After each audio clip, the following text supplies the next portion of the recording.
மாம்சத்தின் கிரியைகளினாலே பாப்பா அப்படி அப்படிதானே? ஆமா. இப்ப நீங்க எல்லாம் ஆவிக்குரிய கிரியைகள் தான் இருக்கிறீங்க, ஆனாலும் உள்ள மாம்சம் இருக்கு.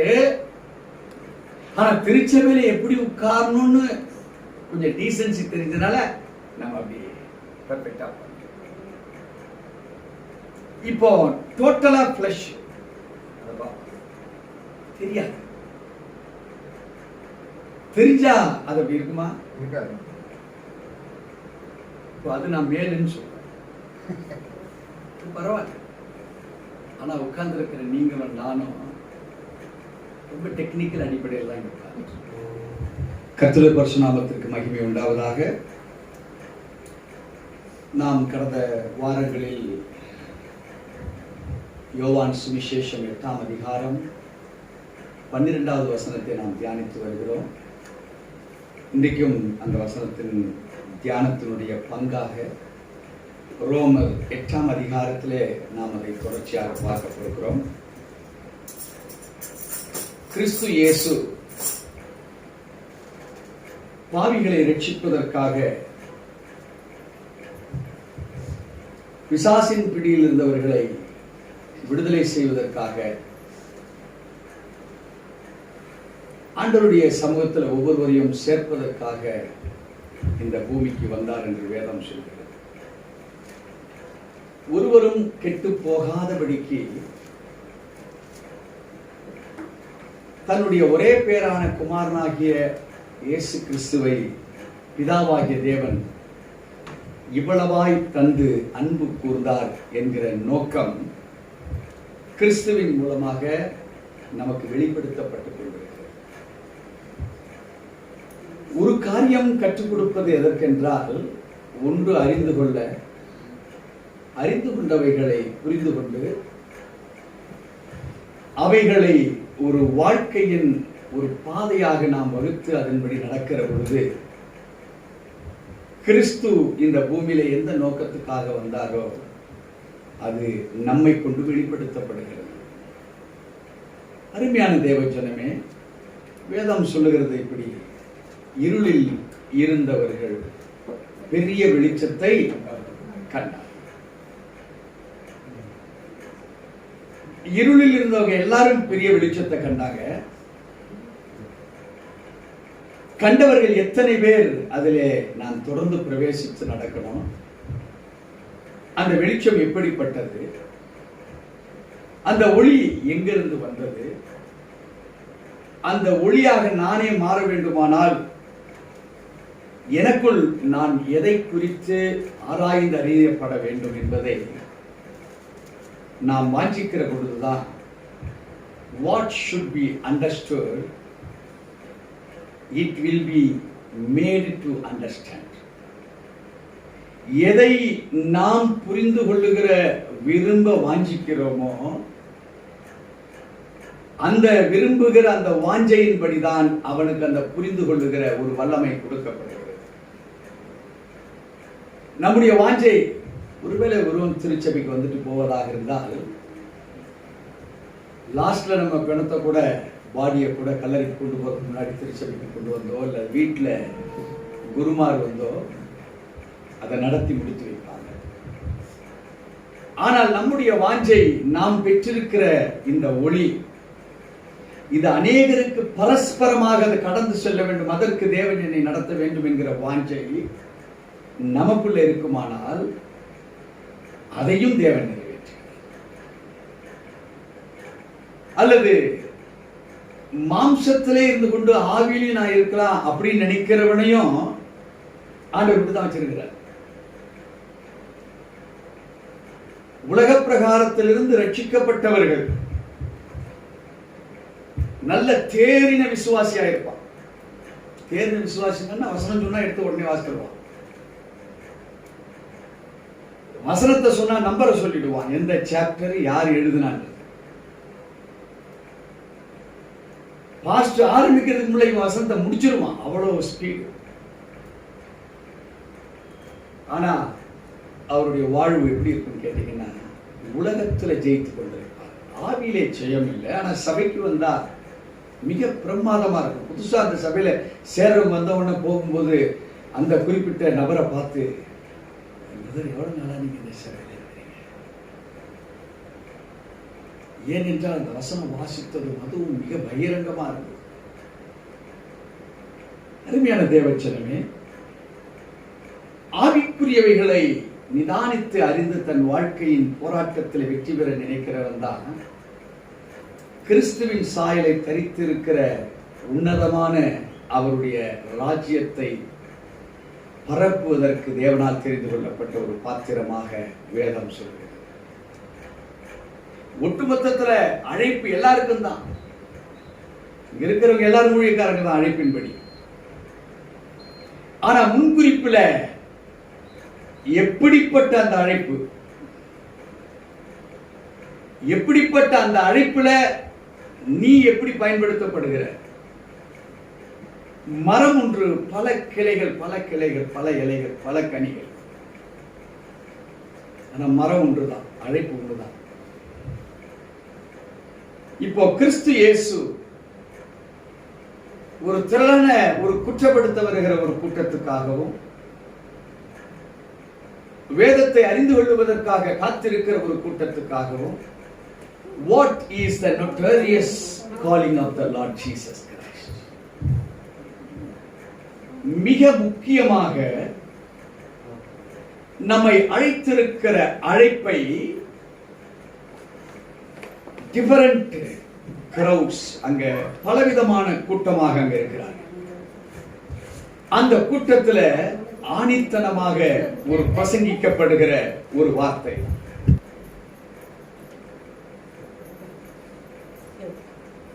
அருமையான தேவஜனமே, what does the prominency of the scripture says in John 8 verses 12? வாசிக்க கேட்போம். மறுபடியும் இயேசு ஜனங்களை நோக்கி, நான் உலகத்திற்கு ஒளியாய் இருக்கிறேன், என்னை பின்பற்றுகிறவன் இருளிலே நடவாமல் ஜீவ ஒளியிலே அடைந்திருப்பான் என்றார். இங்கே ஆண்டவராய் இயேசுவினுடைய வார்த்தையை கவனிங்க.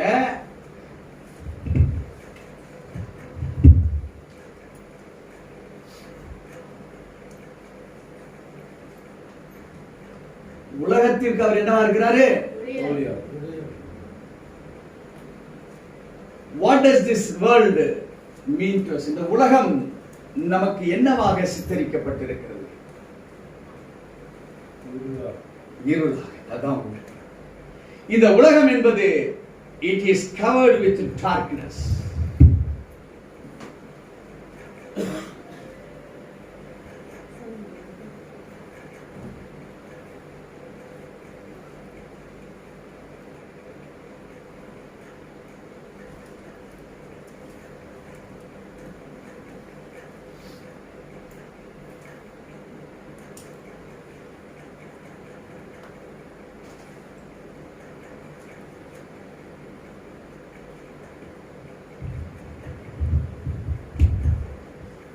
God describes the world as a darkness.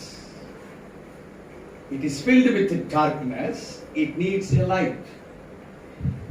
இந்த உலகம் ஏன் இருள்? It is because இந்த பூமி வெறுமையும் ஒழுங்கின்மையுமாய் இருக்கிறது. இந்த பூமி வேற யாரில்லை, நீங்களும் நானும் தான். ஆதியாகமத்தில் சொல்லப்பட்ட அங்கே நடத்தப்பட்ட சம்பாஷணைகள், கிறிஸ்து இயேசு ஷேடோவை இப்ப வெளிச்சமா மாத்துறார். ஒரு நிழலை அவர் உண்மைத்தனத்துக்கு மாற்றப்படுகிற அனுபவம் தான். இங்கே திரளான கூட்டம் அத்தனை மண்ணு குற்றப்படுத்திட்டு இருக்கிறாங்க. அவங்க யாரு? மண்ணினால் ஆக்கப்பட்ட மனிதர்கள். இங்கே வேத சத்தியத்தை கேட்கப்படும்படியாக கூடார பந்திகைக்கு வந்தவர்கள் எல்லாம் ஆலய வாசலுக்கு முன்பாக உட்கார்ந்து இருக்கிறாங்க. இரண்டு விதமான கூட்டம் கிறிஸ்துவனுடைய சம்பாஷணைய மிக கண்ணோக்கி பார்த்து கொண்டிருக்கு. கிறிஸ்து சொல்றாரு, தம்பி நான் உலகத்துக்கு ஒளியா இருக்கிறேன். I am light for this world, or I am light of this world. ஏன்? அது ஆதியில எப்படி இருந்தது? அது வெறுமையும் ஒழுங்கின்மை. ஏன்? இருளுக்கு மேல எது இருந்தாலும் அது தேராது. இருளில நடக்கிறவர்கள் பாக்கியவான்களா, ஒளியில நடக்கிறவர்கள் பாக்கியவான்களா? அப்ப அவர் சொல்றாரு, இந்த இருளுக்கு மேல இருக்கக்கூடிய ஒரு ஸ்பெஷாலிட்டி தான் இந்த ஜலத்தின் மேல் பரிசுத்த ஆவியானவர் அசைவார்கள்.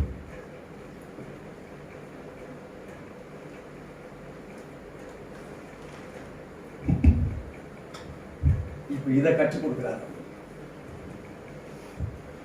பரிசேயர்களும் சதுசேயர்களும் ரொம்ப வித்தியாசமான லைஃப். என்ன லைஃப்? மற்றவர்களை குற்றப்படுத்தி தாம் பெரியாலும் காமித்துக் கொண்டிருக்கிற வாழ்க்கை. அதை குற்றப்படுத்துறதுக்கு நியாயப்பிரமாணத்தை அவங்க ஒரு செங்கோலாக எடுத்துக்கொண்டு செயல்படுகிற ஒரு வாழ்க்கை. ஆண்டவர் சொன்னாரு, இது எல்லாமே இருளை பேஸ் பண்ணி நீங்க போயிட்டு இருக்கீங்க. நீங்க எல்லாருமே இன்னைக்கு நடத்தப்படுகிற இந்த கிறிஸ்தவ உலகம் இது இருளை பேஸ் பண்ணி தான் நீங்க கொண்டு போயிட்டு இருக்கீங்க தவிர டிரான்ஸ்பர்மேஷனை பேஸ் பண்ணல. இன்னும் நீங்க இருள இருக்கிறவன் மாறப்படுகிற அனுபவத்தை இன்னும் சொல்லல. கிறிஸ்து மகத்துவமான தேவன், நல்லவர், வல்லவர், வாக்கு மாறாதவர், இதெல்லாம் உண்மைதான். அவர் எப்படியாக நல்லவர், எப்படியாக வல்லவர், எப்படியாக என்ன மாற்றுவார், என்ன எதுக்காக தேர்ந்தெடுத்திருக்கிறாரு, எனக்கு கொடுக்கப்பட்ட அழைப்பு என்ன, என்ன டாமினேஷன் எது பண்ணுது, எது இருக்கக்கூடாது, என்னுடைய ப்ராமினன்ஸ் என்ன, என்னுடைய வித்தியாசம் என்ன, இந்த ப்ராசஸ மூடி மறைச்சிட்டு கிறிஸ்து வல்லவர், நல்லவர், வாக்கு மாறாதவர் என்கிற அவருடைய மகத்துவங்களை பேசுகிற மக்களாக பிசாசு என்ன கொண்டு போயிட்டா? ஒன் சைடட், ஒருதனமாக நம்மளை மாற்றிட்டார். இப்போ ஜலத்தின் மேல் ஆவியானவர் ஏன் அசைவாடி கொண்டிருக்கிறார்? He was waiting to proclaim the Torah. கிறிஸ்து என்கிற வார்த்தையை பிரகடனப்படுத்துவதற்கு காத்துக் கொண்டிருக்கிறார் ஆவியானவர். புதிய ஏற்பாட்டில் அங்க பிதாவின் சித்தத்தை பேக் பண்ணி ஒரு பேக்கேஜாக இப்ப யார்கிட்ட கொடுக்கப்பட்டிருக்கு? யாருக்கு இல்லையா? ஜீசஸ் கொடுக்கப்பட்டிருக்கு. It was planned, it was packed to proclaim wherever it is necessary. கிறிஸ்துவை தோராவினாலே பேக் பண்ண கிறிஸ்துவை பிதா ஒரு உரிமையை, லிபர்ட்டியை கொடுத்தார். ஒரு உரிமையை எங்க பயன்படுத்தணும் பயன்படுத்து. ஆனால் வெறுமையும் ஒழுங்குமே இருந்த நேரத்தில் நான் சொன்ன வெளிச்சம் உண்டா கடவுது. தோரா இறங்கினாரு, ஆவியானவர் அசைவாட ஆரம்பிச்சாரு, இருள் போயிடுச்சு. பட் இப்போ after 4000 years, Adam to Jesus Christ 4000 ஆண்டுகள் முடிந்து போயிட்டு இப்போ தோராவை ஸ்ட்ரைட் ஆகிட்டார். நாம் பிரகடனப்படுத்த வேண்டிய அவசியம் இல்லை. தோராவை நீயே வெளிப்படுத்தி ஒரு உரிமையை கொடுத்தார். அருமையான தேவ ஜனமே, இன்னைக்கு 2021 ஆண்டு நம்மளோட பேசுகிறார். தோரா என்ன சொல்றாருன்னா, உனக்குள்ள ஆவியானவர் அசைவாடி கொண்டிருக்கிறார். அவர் டைரக்டா நம்மளுக்கு பிரசங்கிக்கிறாரு. உனக்குள் ஆவியானவர் அசைவாடி கொண்டிருக்கிறாரு, நீ ஜீவ ஒளியை பெற்று, நீ அந்த ஜீவ ஒளியினுடைய மகிமையை நீ பெற்றிருக்க.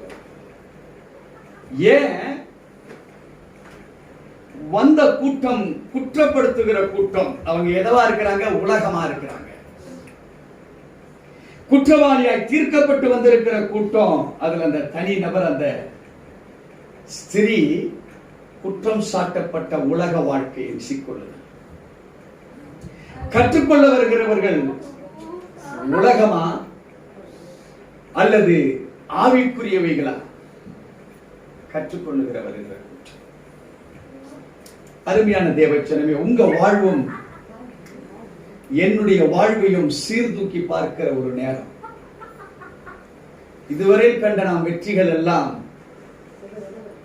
இங்கே இருளிலிருந்து கண்ட வெற்றியா? அப்படி என்றால் அது உலகத்துக்குரிய வெற்றி தான். ஆனா இருள்ல இருந்து டிரான்ஸ்பார்ம் ஆகி மேல வந்துட்டு வெளிச்சம் உண்டா கடவுள் என்றாரு. அதை நாம் ஆராய்ந்திருக்கிறோமா? ஆகவேதான் சொன்னார் அவர், என்னை பின்பற்றுகிறவன் இருளிலே நடவாமல் ஜீவ ஒளியை அடைவான். அதுதான் நாம ஆவியின் பிரமாணம், ஜீவனின் பிரமாணம் அல்லது மாம்சத்தின் பிரமாணம் என்று சொல்லி நாம் அதை ரோமருக்கு எழுதின அப்போஸ்தலனாகிய பவுலுடைய நிருபத்தில் 1 to 4வது வேத வசனம் வரையிலாக நாம் வாசித்தோம். வசனம் 5வது வசனத்தை ரோமர் 8:5வது வசனத்தை நாம் வாசிக்க. அன்றியும் மாம்சத்தின்படி நடக்கிறவர்கள் மாம்சத்துக்குரியவர்களை சிந்திக்கிறார்கள், ஆவியின்படி நடக்கிறவர்கள் ஆவிக்குரியவர்களை சிந்திக்கிறார்கள். மாம்ச சிந்தை மரணம், ஆவியின் சிந்தையோ ஜீவனும் சமாதானமும். எப்படி என்றால், மாம்ச சிந்தை தேவனுக்கு விரோதமான பகை. அது தேவனுடைய நியாயப்பிரமாணத்துக்கு கீழ்ப்படியாமலும் கீழ்ப்படிய கூடாமலும் இருக்கிறது. மாம்சத்துக்கு உட்பட்டவர்கள் தேவனுக்கு பிரியமா இருக்க மாட்டார்கள். கர்த்தருடைய பரிசுத்த நாமத்திற்கு மகிமை உண்டாவதாக. இங்கே ஆண்டவருடைய வேத வசனம், நாம் 5வது வசனத்தை நாம் இன்னைக்கு தியானிக்க போகிறோம். இங்கே 5வது வசனம் சொல்லுகிறது, அன்றியும் மாம்சத்தின்படி நடக்கிறவர்கள். There are 2 categories.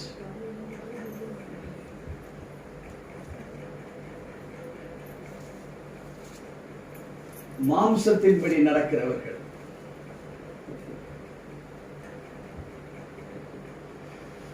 இவங்க எதை குறித்து அவங்க சிந்திக்கிறாங்க? அவங்களுடைய சிந்தனை எப்படி இருக்குது? அவர்களுடைய சிந்தை முழுவதுமாக மாம்சம்.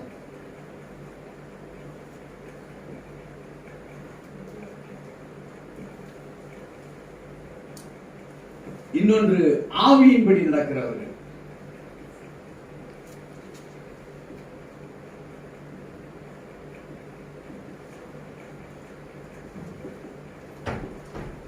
அவங்களுடைய சிந்தை என்னவாக இருக்கு?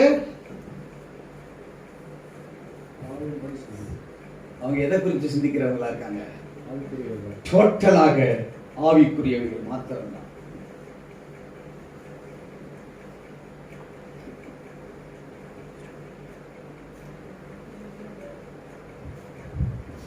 அருமையான தேவச்சனமே, இதுல நாம் நிறைய இதை மெடிடேட் பண்ண வேண்டிய பல காரியங்கள் இருக்கு. இந்த மாம்ச சிந்தைக்கு பேரு ஃபால்ஸ் ஸ்பிரிச்சுவாலிட்டி.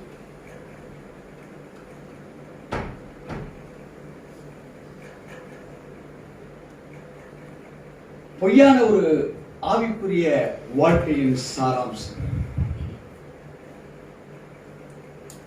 ஆவியின் சிந்தை உள்ளவர்கள் ரியல் ஸ்பிரிச்சுவாலிட்டியில் இருப்பார்கள்.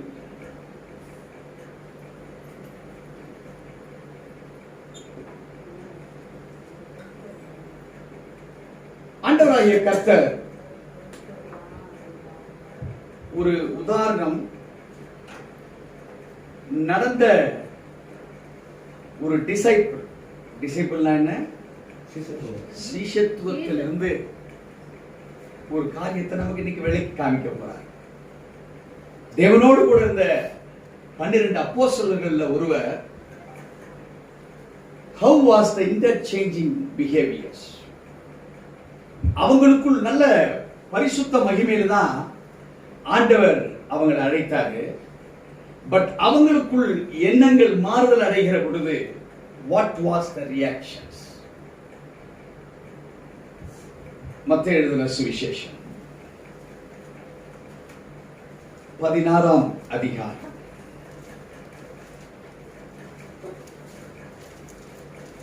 மத்தேயு 16ஆம் அதிகாரம்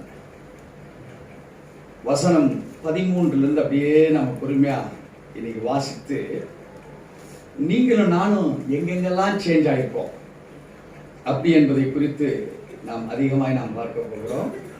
பின்பு இது நல்ல கவனமா இந்த வேத வசனங்கள்லாம் நீங்க கேளுங்க. பைபிள் இருந்தால் பைபிள் எடுத்து வச்சுட்டு வாசி நீங்கள் கேட்கலாம், அல்லது பாஸ்ட் வாசிக்கிற பொழுது நீங்கள் கவனமாக கேட்கலாம்.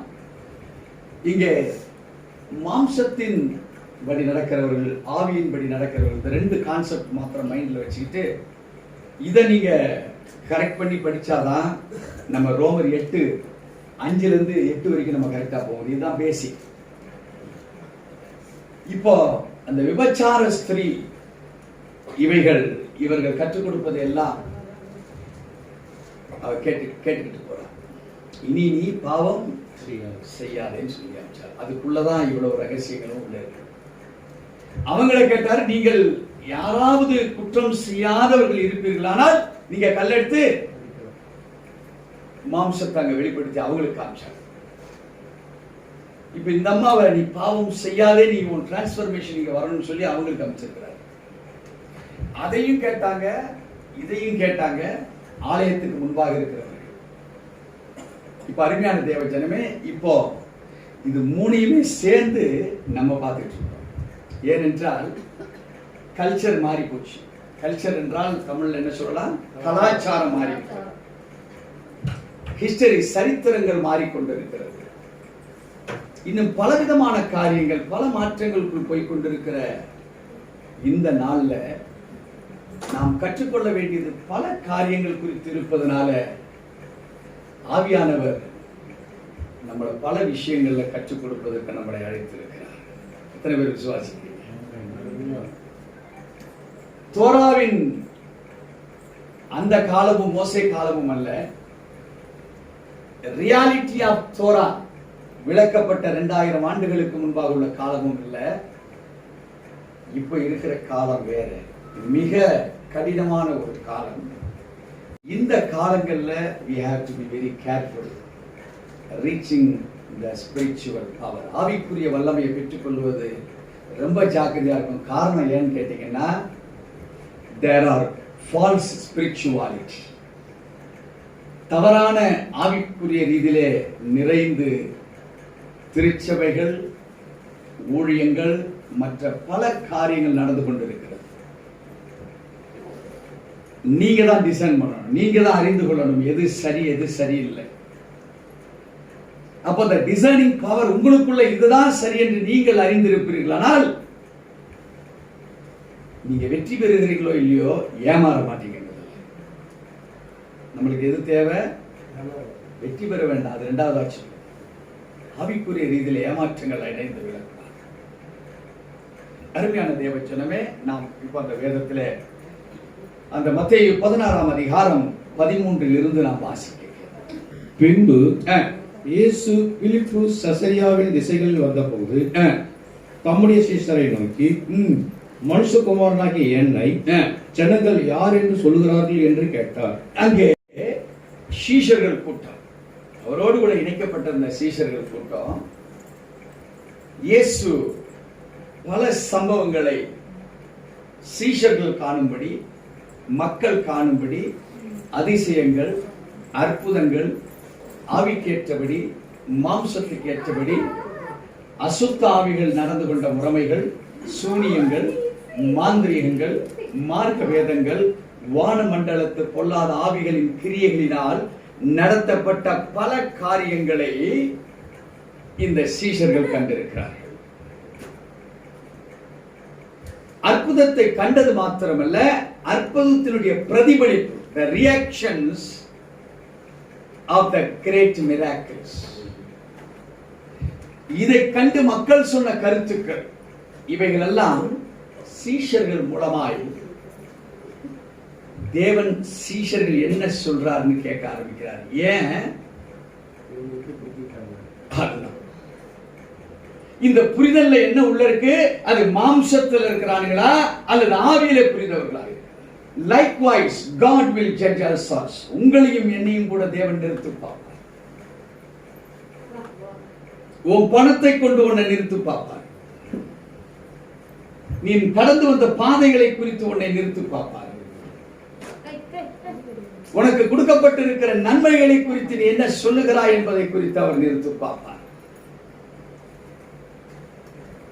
நீ பெற்றிருந்த மகிமையின் பிரசனத்தை குறித்து, அருமையான தேவஜனமே, know about the reality of the Lord Jesus Christ, what he is doing with you. உன்னோடு கூட கிறிஸ்து இயேசு எதை அசைவாட விரும்புகிறார் என்பதை நீ உணர்ந்தாதான் ஆண்டவர் நாம மகிமை. அவரை நீ அறிந்தது பெருசு இல்ல, அவர் உன்னோட கூட புரிதலாக எவ்வளவு இருக்கிறேன்னு சொல்லி அவர் கேட்கிற கேள்விகள் போது, உனக்கு ஒரு டெஸ்ட் கொடுக்கிற பொழுது, உன்னை வழி நடத்தப்படுகிற பொழுது, உன்னை அழைத்து செல்லுகிற பொழுது, உன்னை பேச வைக்கிற பொழுது, உன்னை டெஸ்ட்ல கொண்டு போய் தூக்கி விட்டுருவார் கிணத்துல. நீ உனக்கு நீச்சல் தெரிந்தோ தெரியல, ஆனா நீச்சல் எப்படின்னு கற்றுக் கொடுத்துருக்கேன், நீ என்னத்தை கையடிக்கிறியா கால் அடிக்கிறியான்னு பார்ப்பான். உன் கையை தூக்கி அவரை இப்படி கற்றுக் கொடுத்தா நீ சொல்லும் போதே நீ நீச்சல் உனக்கு கற்றுக் கொடுப்பான். யோர்தான் நதியை தாண்ட வேண்டியது இருக்குது. அவங்க உள்ளங்கால் உள்ள அங்க வச்ச உடனேதான் யோர்தான் நதி பிரியல. அது வரைக்கும் பிரியல. நீ தூக்கி வைக்கிறியா என்பதை உன்னை கொண்டு பார்ப்பார். God wants to know whether you walk in the darkness or the real life of the light. ஏனென்றால் ஜீவ ஒளியை சொல்லி கொடுத்துட்டாரு. உலகத்தில் இருப்பாயானால் நீ யாரு? இருள் இருக்கிற. இப்ப நான் வெளிச்சத்தை நான் கற்றுக் கொடுத்துட்டேன். நானே வழியும் நானே சத்தியமும் ஜீவன் என்றார். நானே ஒளி என்றார். இப்ப கேட்கிறார் அவங்களை பார்த்து இந்த வேத வசனத்திலே 13ஆவதிலே, பின்பு இயேசு பிலிப்பு செசரியாவின் திசைகளில் வந்த பொழுது தம்முடைய சீஷரை நோக்கி, மனுஷகுமாரனாகிய என்னை ஜனங்கள் யார் என்று சொல்லுகிறார் என்று கேட்டார். வாசிக்க கேட்போம். அதற்கு அவர்கள் சிலர் உம்மை யோவான் ஸ்நானன் என்றும், சிலர் உம்மை யோவான் ஸ்நானன் என்றும், சிலர் எலியா என்றும், வேறு சிலர் எரேமியா அல்லது தீர்க்கதரிசிகளில் ஒருவர் என்றும், சிலர் தீர்க்கதரிசிகளில் ஒருவர் என்றும் சொல்லுகிறார்கள் என்றார். அருமையான தேவச்சனமே, இவங்க ஒரு மாதிரியை குறித்து தான் சொல்றாங்களே தவிர, not the specific point who the Lord Jesus Christ is. They are comparing him, Lord Jesus, with some others. They doesn't say you are so much. நீங்கள் இவ்வளவு என்று யாரோ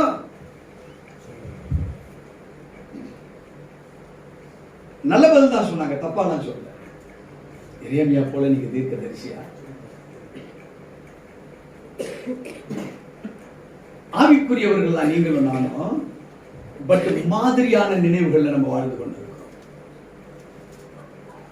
அது உலகத்துக்கு ஒளி ஆகாது. 1 + 1 = 2 இல்லையா? ஒன்னு கூட்டினா ஏதாவது மாற்றம் இருக்கா? ஏன்னா இது நம்ம அடிக்கடி நமக்கு சின்ன குழந்தைகளுக்கு பார்த்து பேசி கற்று நம்ம எத்தனை நோட்டு நின்னிருப்போம், எத்தனை பொருள் நின்னிருப்போம், எவ்வளவு கேஜின்னு பார்த்திருப்போம். இப்படி பல காரியங்களை ஒன்னோடு ஒன்று கூட்டினா 2 என்பதை ஊர்ஜிதப்படுத்தினவர்கள் நாம். அதை போல 2ன்னு சொல்ல மாட்டோம். அன்னைக்கு என்னென்ன இல்லைங்களா, அது ஒன்னு கூட்டது 2ங்க. அது மாதிரி இன்னைக்கும் இது 1 1 2 அப்படி சொல்லல. அது அன்னைக்கு 2 தான், இது இன்னைக்கும் 2 தான். அன்னைக்குனால இது 2, இன்னைக்கு சொல்லல. கிறிஸ்து உங்களுடைய வாழ்வில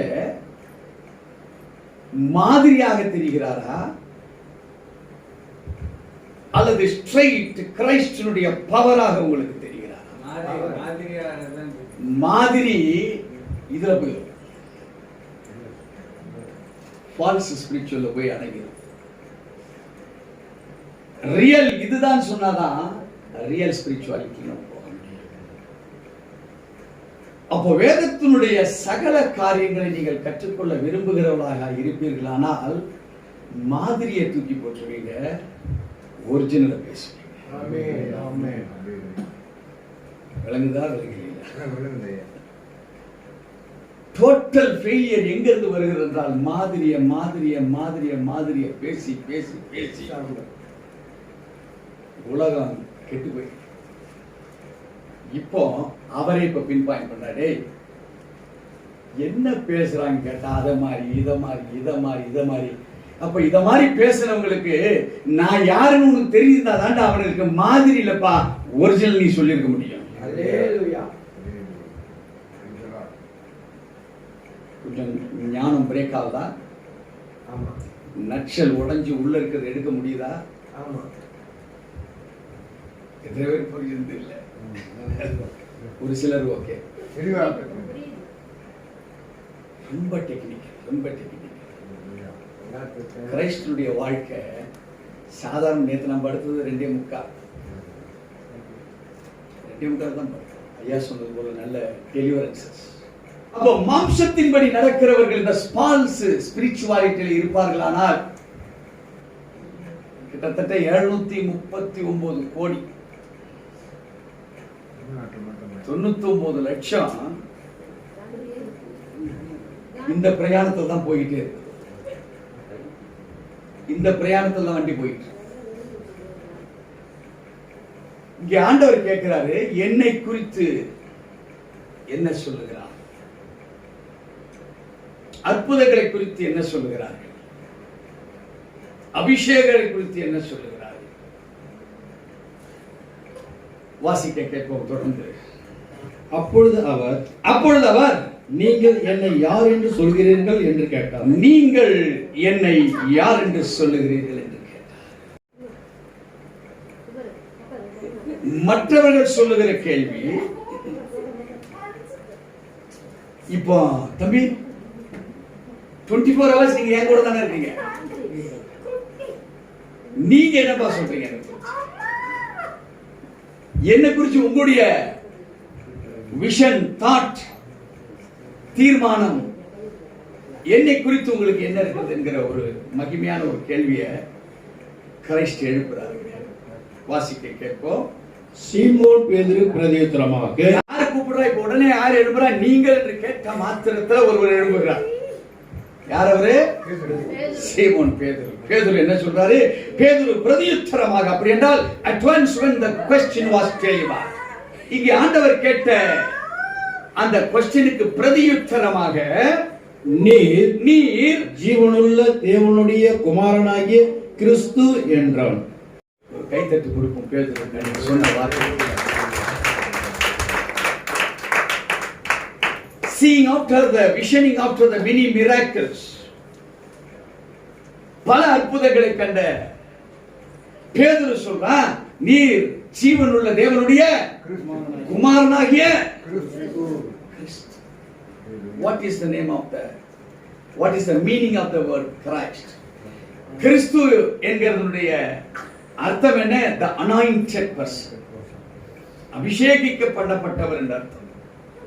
நீங்கள் சாதாரண மனிதன் அல்ல, you are the person with the humanity and you are the person filled with divinity என்று சொல்லுகிறார். விளங்குதா எத்தனை பேருக்கு? He is not only a person, அவர் சாதாரண பர்சனாலிட்டி உள்ள குமாரன் மாத்திரமல்ல, கர்த்தத்துவம் அவருடைய தோள் மேல் இருக்கக்கூடிய மகத்துவம் உள்ள டிவைன் பர்சன் என்று இங்கே அப்போஸ்தலனாகிய பேதுரு சொல்லுகிற ஒரு அனுபவம். இப்போ கிறிஸ்து என்ன சொல்றாரு பார்ப்போம். இவன் இந்த பதில சொன்ன உடனே இயேசு என்ன சொல்றாரு? வாசிக்க கேட்போம். இயேசு அவனை நோக்கி யோனாவின் குமாரனாகிய சீமோனே, நீ பாக்கியவான் என்று சொல்கிற அருமையான தேவவசனமே நல்லா கவனிச்சுக்கங்க. யாரை தேவன் பாக்கியவான் என்று சொல்வார்? அதான் இம்பார்ட்டன்ஸ்.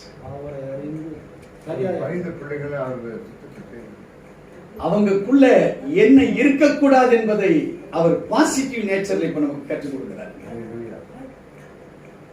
எது இருக்கணும் என்பதை குறித்து சொல்லவில்லை. இந்த இருளை நான் ஒரு படம் போட்டேன். இருளு, ஜலம், ஆவியானவர் அசைவாடுதல், அந்த காம்பவுண்ட் யூனிட்டி அது எங்க இருக்கணும், யாருக்கிட்ட இருக்கணும், எப்படி இருக்கணும்ங்கிறத இப்ப வெளிப்படுத்துறார். வார்த்தைகள் வெளிப்படுத்துறார். இயேசு சொல்லுகிறதை நாம் பார்ப்போம். வாசிங்க. மாம்சமும் ரத்தமும் இதை உனக்கு வெளிப்படுத்தவில்லை. நெகட்டிவா பாசிட்டிவா சொல்றார். என்ன சொல்றாரு? உங்ககிட்ட இருக்கிற மாம்சம் அதை உங்களுக்கு வெளிப்படுத்தவில்லை. ஒரு ரத்தம், அது என்ன? மாம்ச ஜீன்ல பழகி வந்த ரத்தம். அந்த ரத்தத்துல கோபமோ வேண்டாத கிரியைகளோ அவைகள் உள்ள ரத்தம் இதை வெளிப்படுத்தவில்லை. என்ன நீ கரெக்டா சொல்றனா, நீ என்ன போல மாறி இருக்கிற என்பது அர்த்தம். நீ இப்படி சொல்றாங்க, நீர் ஜீவனுள்ள தேவனுடைய குமாரனாகிய கிறிஸ்து. எவ்வளவு பவர்ஃபுல் பாருங்க. இப்ப அவர் சொல்றாரு பிரதியுத்தரமா, அட்வான்ஸ் இந்த பதில சொன்ன மாத்திரத்துல கிரைஸ்ட் ஒரு டெபினிஷனை கொடுக்கிறாரு. என்ன கொடுக்கிறாரு? இது மாம்சமும் இது இரத்தமும், இதை உனக்கு. அருமையான தேவச்சனமே, உங்கள் தாட்டும் மாற வேண்டியது அவசியம். உங்க எமோஷன்ஸ் மாற வேண்டியது அவசியம். உங்களுடைய சிந்தைகளிலே எது இருக்கக்கூடாது என்பதை அறிந்து கொள்ள வேண்டிய ஒரு அவசியத்தை கிரைஸ்ட் அத்தனை பேர்கிட்ட யார் யார் யாருன்னு கேட்டாங்க. அவங்க சொன்னதெல்லாம் பல ஆன்சர்ஸ் ரைட் தான்.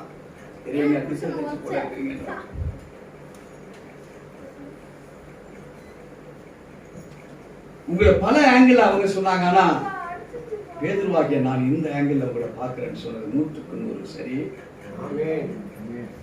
கிரைஸ்ட் அவன்கிட்ட சொல்லிக் கொடுக்கிறார். ஏன் மற்ற சீஷர்கள் யாரும் பதில் சொல்லல? மற்ற சீஷர்களும் அதை உணரும்படி சொல்றார். இது மாம்சமும் இரத்தமும் இதை உனக்கு வெளிப்படுத்தவில்லை, பரலோகத்தில் இருக்கிற என் பிதா, பரலோகத்தில் இருக்கிற என் பிதா இதை உனக்கு வெளிப்படுத்தினார். அருமையான தேவச்சனமே,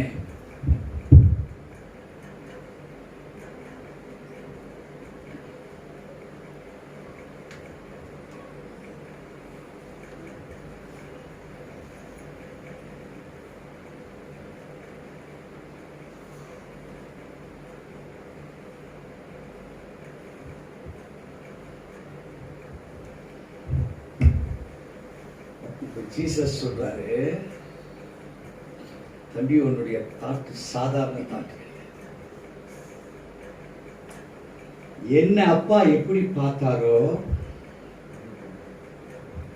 அப்பா உனக்கு சொல்லி கொடுத்திருக்கிறாரு. இப்போ இந்த அசைவாதல் உன்னோட கூட இந்த ரியல் ஸ்பிரிச்சுவாலிட்டி உனக்குள்ள இருக்கு. அருமையான தேவச்சனமே, பிதாவோடு கூட உங்களுக்கு இருக்கிற உறவை இவர் உங்கள்கிட்ட கேட்டிருக்கிற கேள்வி, நீ ரெசிப்ரோகேட்டிங் என்ன பதில கொடுக்குறியோ இது சரியா இருக்குமானால் இந்த ரிலேஷன்ஸ் எல்லாமே உனக்கு சரியா.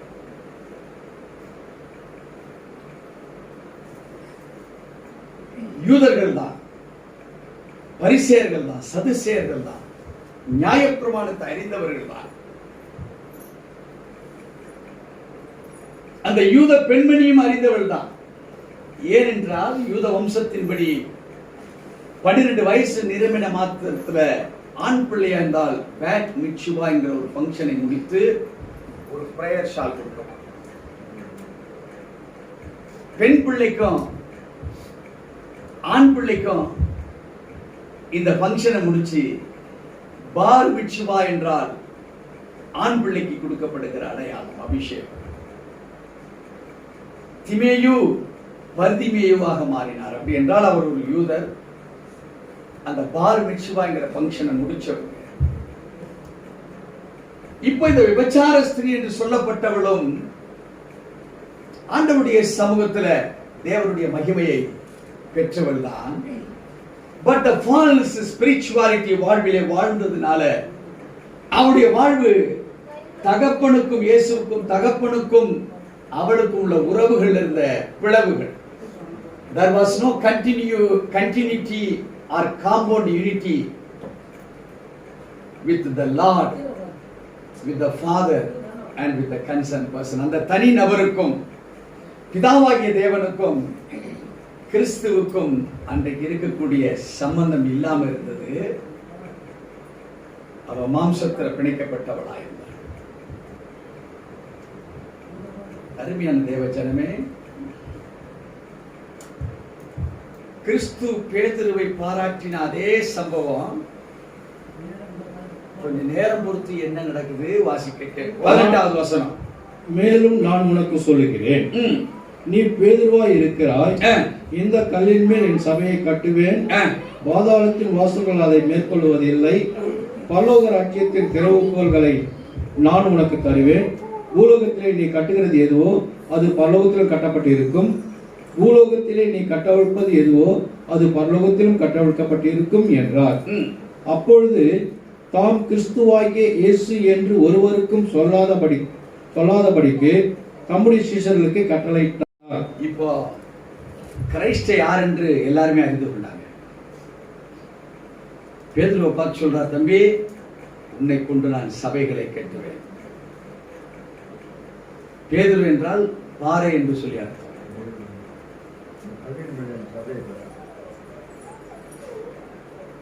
இவனை ரொம்ப கரெக்டா கண்டுபிடிச்சதுனால இவ்வளவு வார்த்தை.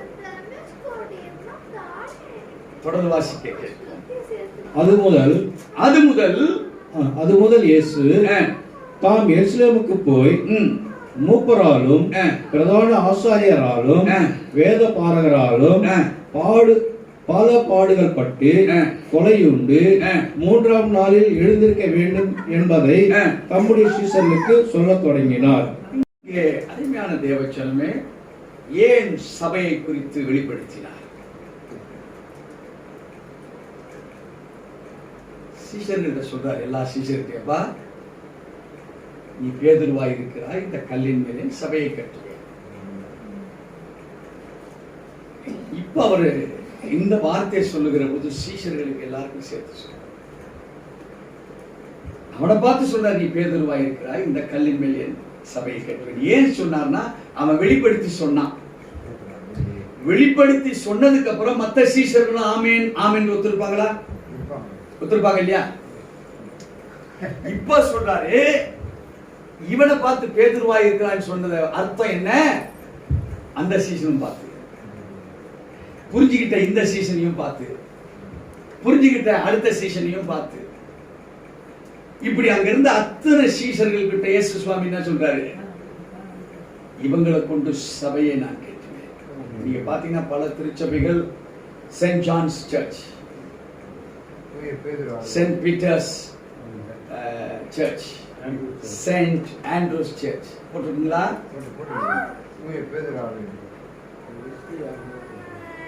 இப்படி பல அப்போஸ்தலர்கள், பல பெரும் ஊழியக்காரர்கள், தியாகம் செய்த ஊழியக்காரர்கள், அவங்க பேரை சொல்லி ஏன் திருச்சபை வந்ததென்றால் இந்த வசனத்தின் அடிப்படையில். இந்த வசனத்தை பற்றி கொண்டு தனக்குள்ள ஆஸ்திகள் அந்தஸ்துகள் எல்லாம் கொண்டு வந்து திருச்சபையை கட்டியிருப்பாங்க, இந்த வசனத்தை விசுவாசித்ததுனால. அவங்க பேர்லயே அந்த திருச்சபை.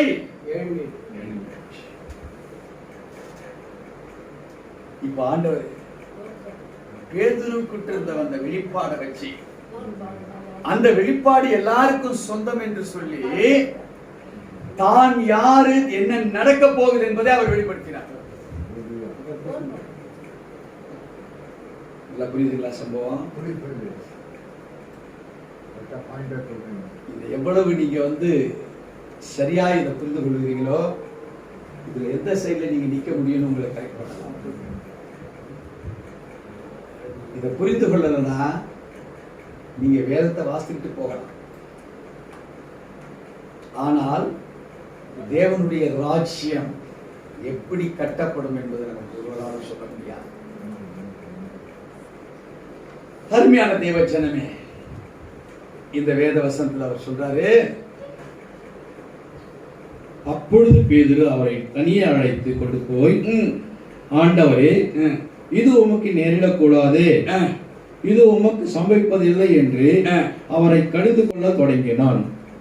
ஜீசஸ் கரெக்டா சொன்னவன் தான். இப்ப ஜீசஸ் தன்னை வெளிப்படுத்தி சொல்றாரு, தம்பி நான் என்ன ஆக போறேன், சிலுவையிலே ஒப்பு கொடுக்கக்கூடிய காலங்கள் நேரங்கள் வந்தாச்சு. அது முதல் இயேசு தாம் எருசலேமுக்கு போய் மூப்பராலும் பிரதான ஆசாரியராலும் வேத பாரகராலும் பல பாடுகள் பட்டு கொலையுண்டு 3ஆம் நாளில் எழுந்திருக்க வேண்டும் என்பதை தம்முடைய சீஷர்களுக்கு சொல்ல தொடங்கினார். பேதுரு உள்ள ஒரு கலகம், ஐயோ இந்த மனுஷன் கிளம்பிடுவாரா, ஆள் காலி ஆயிடுவாரா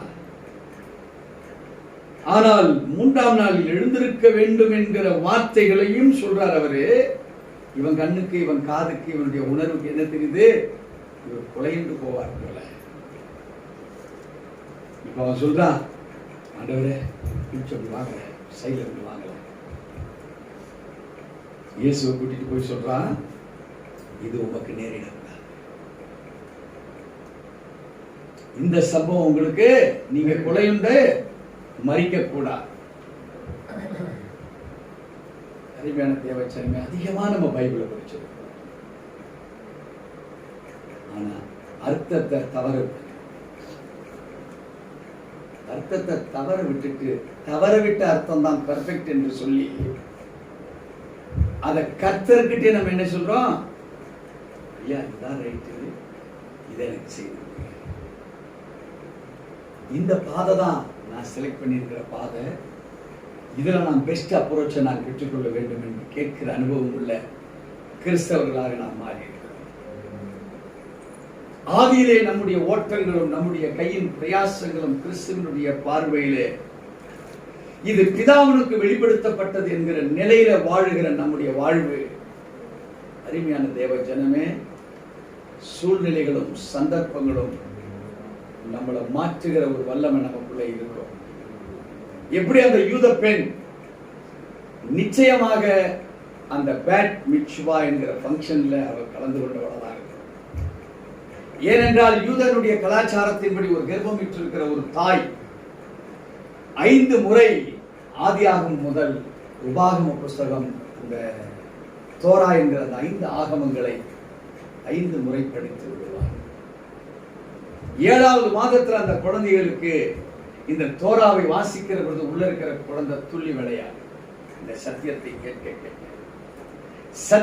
கேட்க அந்த குழந்தை தான் பிறந்த பிற்பாடு இங்கே பேதுருவை போல பிதாவாகிய தேவனே உனக்கு இதை வெளிப்படுத்தினார் என்கிற கிறிஸ்துவினுடைய வார்த்தையை பெற்றிருந்த அதே பேதுரு தான் ஆண்டவரே நீங்க மரிக்க கூடாது என்பதையும் பேசுகிறார். அவர் மரிக்காம இருந்தா இன்னைக்கு நீங்களும் நானும் இங்க உட்கார்ந்துருப்போம்னாலே தெரியாது. நம்மள பல பிரிவினைகள் உள்ளவர்கள் தான். இன்னைக்கு ஒரு மனதோடு இன்னைக்கு ஆண்டவருக்கு முன்பாக இங்க உட்கார்ந்து இருப்போமா? Never, there is no chance. அருமையான தேவ ஜனமே, now what was the reaction of Lord Jesus Christ, the proclaimed word from Peter? பிரகடனப்படுத்தப்பட்ட பேதுருவை பார்த்து கிறிஸ்து இயேசுவினுடைய அதிகாரத்துவம் உள்ள பதில் என்ன? அவர் எதை பின் பாயிண்ட் பண்றாரு? அதுதான் இப்ப நம்முடைய வாழ்க்கையில நாமளும் சிந்திக்கப்பட வேண்டிய காரியம். வாசிக்க கேட்போம். அவரோ திரும்பி பேதுருவை பார்த்து எனக்கு பின்னாக போ சாத்தானே, நீ எனக்கு இடரலாய் இருக்கிறாய், தேவனுக்கு ஏற்றவைகளை சிந்தியாமல் மனுஷனுக்கு ஏற்றவைகளை சிந்தியிருக்கிறாய் என்றார். ஆனால் இதே தேவன் தான் சொன்னாரு, சீமோன் பேதுருக்கு பிரதியுத்தரமாக நீ ஜீவனுள்ள தேவனுடைய குமாரனாகிய கிறிஸ்து இயேசு என்றார். இயேசு அதுக்கு பதில் சொன்னாரு, யோனாவின் குமாரனாகிய சீமோனே நீ பாக்கியவான், மாம்சமும் இரத்தமும் இதை உனக்கு வெளிப்படுத்தவில்லை. இப்போ எந்த நெகட்டிவ பாசிட்டிவா சொன்னாரோ அதே நெகட்டிவ் இப்போ இந்த இடத்துல நெகட்டிவா இருக்கு. ஆண்டவர்கள் என்ன கற்றுக் கொடுக்கிறார்னா, பலர் ஆவிக்குரிய ரீதியில வெற்றி பெற்ற நாம் தான் கடைசியில ஆவிக்குரிய வெற்றியை இழந்தவர்களாக நம்ம இங்க பலர் ஒரு விசுவாசத்துல ஒரு நாள் அப்படிப்பட்ட ஒரு பலனை பெற்று பல வெற்றிகளை கண்ட நாம் அந்த வெற்றியினுடைய கடைசி பகுதியை ரீச் பண்ணும்போது எதை வெற்றி பெற வேண்டுமோ அந்த வெற்றியை தவற விட்டவர்களாய் நாம் இருக்கிறோம். இப்ப அவர் சொல்லுகிற ஒரு வார்த்தை, அவரோ திரும்பி பேதுருவை பார்த்து எனக்கு பின்னாக போ சாத்தானே, நீ எனக்கு இடரலாய் இருக்கிறாய், தேவனுக்கு ஏற்றவைகளை சிந்தியாமல் மனுஷருக்கு ஏற்றவைகளை நீ சிந்தித்து இருக்கிறாய்.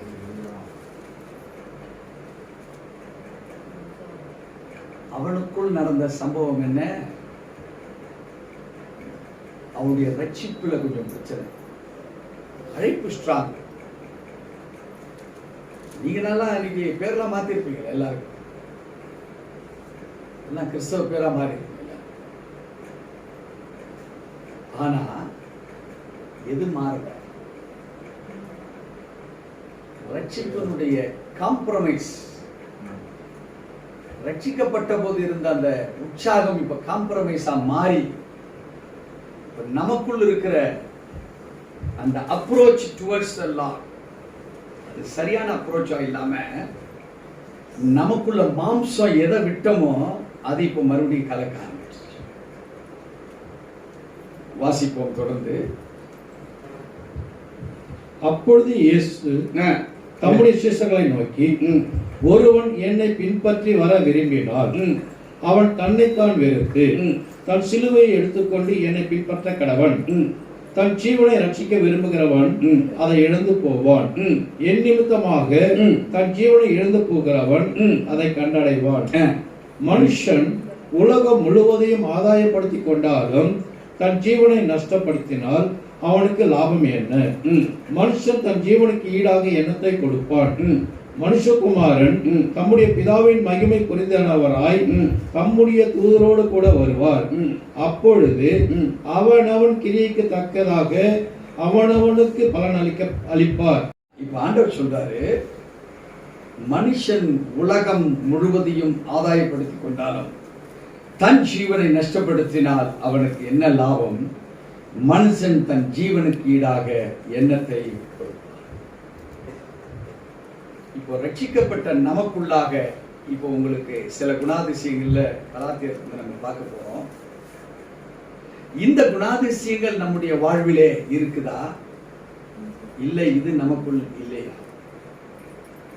நாம் பெற்றிருக்கிற ரட்சிப்பு, அருமையான தேவஜனமே, நீங்க ஒரு தடவை ரட்சிக்கப்பட்டா போதும் நினைக்காதீங்க. அது ஒவ்வொரு நாளும் இரவல் தான். நீங்க பெற்றிருக்கிற அந்த ரட்சிப்பு it is not permanent. It has to be renewed.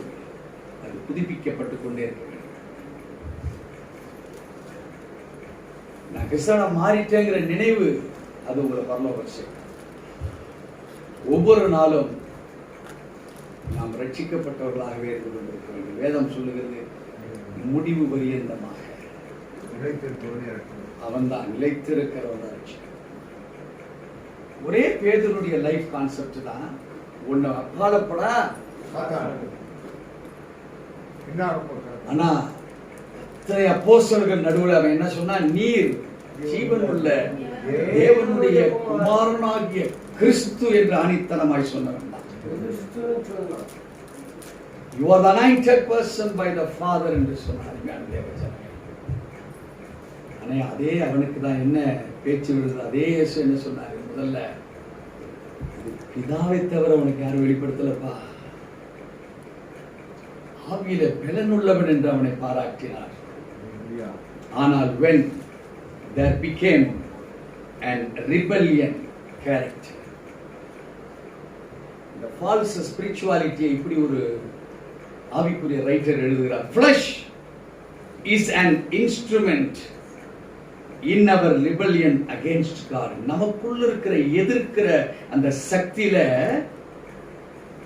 ஒரு இன்ஸ்ட்ருமெண்டா வேலை செய்யலாம் இந்த ஃபால்ஸ் ஸ்பிரிச்சுவாலிட்டி. நமக்குள் மாம்சமா இருக்கக்கூடிய ஆவிக்குரிய உணர்வுகள் நம்மளை என்ன செய்து, it becomes as an instrument for the rebellion against the God. தேவனுக்கு விரோதமாய் நாம் செயல்படுகிற செயல்பாடாக மாறுகிறது. தேவனுக்கு விரோதமாய்னா தேவனுடைய திட்டத்துக்கு விரோதமா. பேதுரு கிறிஸ்துவனுடைய திட்டத்தை சொல்றாரு, இவன் என்ன செய்யறான்? விரோதமாக. அதுதான் நம்ம வாசித்தோம். ரோமர் 8:5 மாம்சத்தில் நடக்கிறவன் மாம்சத்துக்குரியவைகளை சிந்திக்கிறான், ஆவியிலே நடக்கிறவன் ஆவிக்குரியவைகளை சிந்திக்கிறான். இது ரெண்டும் மிக்ஸ் ஆகும்போது ஒரு ஃபால்ஸ் ஸ்பிரிச்சுவாலிட்டியை நாம் கொண்டு போகிறவர்களாய் அந்த கேட்டகரி கிறிஸ்தவனாக நாம மாறிடுவோம். இன்னைக்கு பல ஊழியக்காரர்கள், பல குணாதிசயங்கள் இருக்கிறத நீங்க பார்க்கலாம். பல விசுவாசிகள் பல குணாதிசயங்கள் ஒரு திருச்சபையில் இருப்பதை நீங்கள் பார்க்கலாம். திருச்சபைக்குள்ள எல்லாம் வாய் முடிக்கிறார்கள். இப்ப மாம்சத்தின் கிரியைகளினாலே பாப்பா அப்படி இருக்கும். அப்படிதானே? இப்ப நீங்க எல்லாம் ஆவிக்குரிய கிரியைகள் தான் இருக்கிறீங்க, ஆனாலும் உள்ள மாம்சம் இருக்கு. ஆனா திருச்சபையில எப்படி உட்காரணும்னு கொஞ்சம் டீசன்சி தெரிஞ்சதுனால நம்ம அப்படி பெர்ஃபெக்ட்டா பண்றோம். இப்போ டோட்டலா ஃப்ளஷ் தெரியாது. தெரிஞ்சா அது அப்படி இருக்குமா? அது நான் மேலுன்னு சொல்றேன். பரவாயில்ல. ஆனா உட்கார்ந்து இருக்கிற நீங்களும் நானும் ரொம்ப டெக்னிக்கல் அடிப்படையில் தான் உட்கார்ந்து, அப்படிதானே?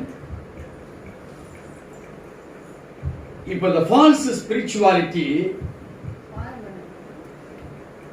அத ரைட்டர் எப்படி எழுதினாலும் it is only of sinful gratification, grati,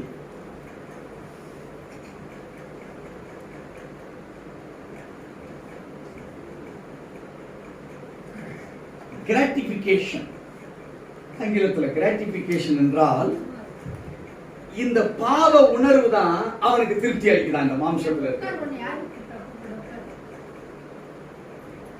மாம்சத்துல நடக்கிறவருக்காக பாருங்க, இந்த காசுக்காக, பணத்துக்காக, பொருளுக்காக, இன்பத்துக்காக, சந்தோஷத்துக்காக, சமாதானத்துக்காக இந்த கிராட்டிபிகேஷன் வார்த்தை திருப்தி அளிப்பதற்காக அந்த பாவத்தை ஈடுபடுத்தி திருப்தி கொள்கிறார். சோ பாவத்தில் மாத்திரமே திருப்தி அடையக்கூடிய ஃபால்ஸ் ஸ்பிரிச்சுவாலிட்டி. இன்னைக்கு தேசம் இதுலதான் கட்டுண்டு, உலகம் இதுலதான் கட்டுண்டு. இவர்கள் எந்த குணாதிசயத்தின் அடிப்படை தான் இப்ப நம்ம டெஸ்ட் பண்ற ஒரு இன்ஸ்ட்ருமெண்ட் பார்க்கணும். இந்த பாவத்துல மாத்திரமே திருப்தி அடையக்கூடிய குணாதிசயங்கள் உள்ள ஒளிஞ்சிட்டு இருக்கு. அது யாருக்குள்ளலாம் ஒளிஞ்சிட்டு இருக்கு அப்படிங்கறதான் இன்னைக்கு ஃபைனல் பண்ணி முடியும். பேதுருவுக்குள்ள நல்ல மகிமையான ஒரு டிசைபிள்ஷிப் தான், அருமையான ஒரு சீசன் தான்.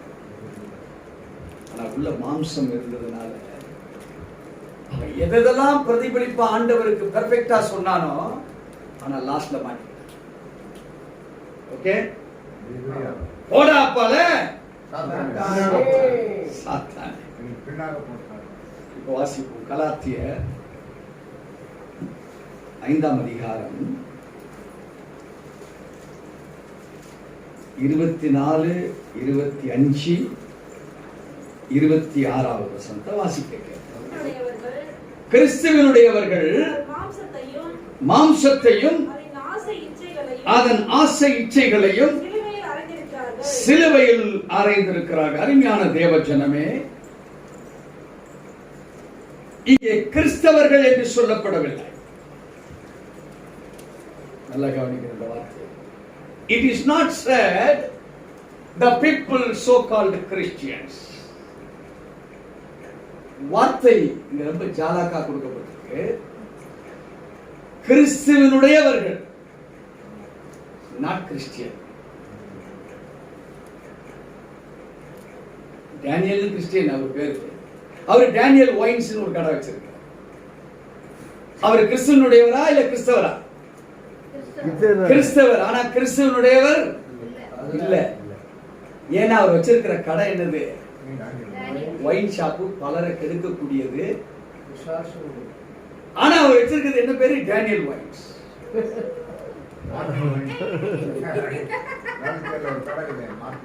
இப்ப ஆண்டவர் இங்க சொல்றாரு, தம்பி, மாம்சமும் இரத்தமும் இதை உனக்கு வெளிப்படுத்தவில்லை, பிதாவானவரே உனக்கு வெளிப்படுத்தியிருக்கிறார். இப்ப இங்க வேதம் சொல்லுது, கிறிஸ்துவனுடையவர்கள் தங்கள் மாம்சத்தையும் அதன் ஆசை இச்சைகளையும் சிலுவையிலே அறைந்திருக்கிறார்கள். நாம் ஆவியினாலே பிழைத்திருந்தால் ஆவிக்கேற்றபடி நடக்கவும் கடவோம், வீண் புகழ்ச்சியை விரும்பாமலும், ஒருவரை ஒருவர் கோபமூட்டாமலும், ஒருவர் மேல் ஒருவர் பொறாமை கொள்ளாமலும் இந்த குணாதிசயங்கள் ஒருவேளை இருக்கு இல்லை என்பதை நீங்கள் நிதானித்து பாருங்கள். You analyze. Are these factors of character and quality? நாம் நம்மை தீர்மானித்து அறிந்து பார்ப்போம். இப்படிப்பட்ட குணாதிசயங்களும் சொல்லப்பட்டிருக்கிற அந்த குணாதிசயத்தின் வர்ணனைகளும் எனக்குள் இருக்கிறதா, எனக்குள் இல்லையா? இதை ஆராய்கிற பொழுது நீ முதலாம் பேதுருடைய வெளிப்பாடை குறித்து வாழுகிற ஒரு வாழ்க்கையில் நீ இருக்கிறியா, அல்லது இரண்டாவது வெளிப்பாடை அங்கே பேதுரு கொண்டு வந்து சொன்னானே அந்த வெளிப்பாடில் இருக்கிறியா? தொடர்ந்து 22, 23 வாசிப்போம். அதே அதிகாரம். ஆவியின் கனியோ அன்பு, சந்தோஷம், சமாதானம், நீடிய பொறுமை, தயவு, நற்குணம், விசுவாசம், சாந்தம், இச்சையடக்கம், இப்படிப்பட்டவைகளுக்கு விரோதமான பிரமாணம் ஒன்றுமில்லை. எதிலையோ ஒன்றுல சிக்கொண்டிருப்போமானால் நம்மளுக்கு பிதா வெளிப்படுத்தவே மாட்டார். ஒரு செத்த பரிமள தைலத்துக்குள்ள விழுந்தது. ஒரு டெட் பாடியுடைய நாத்தத்தை போக்குவதற்கு ஒரு சென்ட் அந்த நாத்தத்தை எடுத்திருக்கு. செத்த பரிமள தைலத்தை நாத்தமாக்கி இருக்கோம். ஆனா அதை ஏன் வேண்டாம்னு சொன்னா, செத்த விழுந்ததுனால பரிமளத்தல நாத்தமாகல, ஆனா தீட்டுப்பட்டு தீட்டுப்பட்டது தேவனுக்கு எடுத்துக்க மாட்டார். செத்த விழுந்ததுனால பரிமள தைலத்துல ஒரு ஒரு ஒரு எம்எம் கூட அல்ல, ஒரு அவுன்ஸ் கூட அந்த பரிமள தைலம் தன்னுடைய அந்த மகிமை அது இழக்கல, ஆனா தீட்டுப்பட்டது. அருமையான தேவ ஜனமே, உன்னை பரிமள தைலமாக அவர் பார்க்கல, தீட்டுப்பட்டிருக்கிறையா தீட்டுப்படலையான்னு பார்க்கிறார்.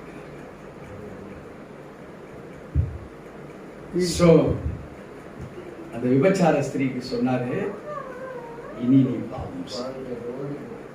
Not only prostitution, don't let your life to lead against the Lord. உன் வாழ்க்கையின் அந்த வாழ்க்கையின் ஓட்டத்தை தேவனுக்கு விரோதமா நீ செயல்படாம இருக்க நீ ஆரம்பித்தா உன்னை ஒருவரும் குற்றம். முதல் பேதுருவை போல நாம் தேவனை எப்படிப்பட்டவைகளாக நாம் அறிந்திருக்கிறோம். இல்ல அறிந்த விபச்சார ஸ்திரீ எதை செய்தாலோ அதை பின்பற்றி நீங்களும் நானும் நம்முடைய வாழ்விலே இங்கே சொல்லப்பட்ட இந்த வேதத்தின்படியாக கலாத்தியர்ல 22 இருந்து 26 வரைக்கும் நாம எப்படிப்பட்டவங்களா வாடுறோம்? ஒருவேளை வீண் புகழ்ச்சியை நாம் விரும்புகிறோமா, அல்லது ஒருவருக்கு ஒருவர் கோபமூட்டுகிறவர்களாய் நாம் வாழ்கிறோமா, அல்லது பொறாமை கொள்ளுகிறவர்களாய் நாம் வாழ்கிறோமா? அருமையான தேவஜனமே, அப்படி வாழ்ந்து கொண்டிருக்கிற ஒரு கிறிஸ்தவனாக வேணாங்கன்னா நீங்க வாழலாம். ஆனா கிறிஸ்துவை உடையவர்களாய் நீங்கள் வாழ்வீர்களானால் நீங்க இந்த உலகத்துக்கு ஒரு ஃபால்ஸ் ஸ்பிரிச்சுவாலிட்டி லைஃப் தான் நீங்க வாழுகிறீங்க என்று வேதம் நமக்கு தெளிவுபடுத்துகிறது. அருமையான தேவஜனமே, ஆவியானவர் இருக்கிற இடத்துல விடுதலை உண்டு, ஆவியானவர் இருக்கிற இடத்துல உரிமைகள். There is a liberty where there is Holy Spirit. There is deliverance where there is Holy Spirit. உங்களுக்குள்ளாக 2 காரியங்கள் தேவை. You need the authority. You need the deliverance. தெய்வீகமற்ற பிசாசின் தந்திரங்களுடைய அத்தாரிட்டி, பவர், அதனுடைய அக்ரிமெண்ட் இன்னைக்கு நமக்குள்ள இருந்து கேன்சல் ஆகும். அவர் பேதுரு அப்பால போ சாத்தானேன்னு சொல்லல, பேதுருக்குள்ள இருந்த அந்த மாம்சத்தின்படி நடக்கிற அந்த ஆவிய. இப்ப நீங்க எத்தனை பேர் உங்களுக்குள்ள வெற்றி பெறாது இருக்கிற உங்க தன்மைகளை நீங்கள் வெளியே விரட்ட நீங்க விரும்புகிறீங்க? எல்லாரும் எழுந்து நிற்கலாமா? வந்து